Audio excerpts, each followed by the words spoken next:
سفیان بن عینہ نے بیان کیا، ان سے ابو اسحاق سلیمان شیبانی نے، انہوں نے عبداللہ بن ابی اوفی رضی اللہ عنہ سے سنا، کہا کہ ہم رسول اللہ صلی اللہ علیہ وسلم کے ساتھ سفر میں تھے، روزے کی حالت میں۔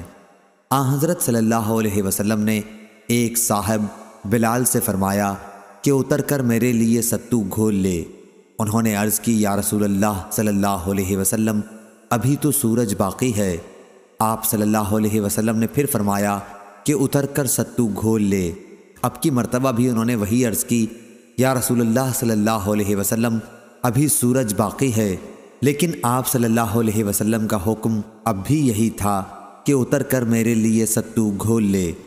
پھر آپ صلی اللہ علیہ وسلم نے ایک طرف اشارہ کر کے فرمایا کہ جب تم دیکھو کہ رات یہاں سے شروع ہو چکی ہے تو روزے دار کو افطار کر لینا چاہیے۔ اس کی مطابقت جریر اور ابو بکر بن عیاش نے شیبانی کے واسطے سے کی ہے، اور اسے ابن ابی اوفی رضی اللہ عنہ نے کہا کہ میں رسول اللہ صلی اللہ علیہ وسلم کے ساتھ سفر میں تھا۔ صحیح بخاری حدیث نمبر 1941۔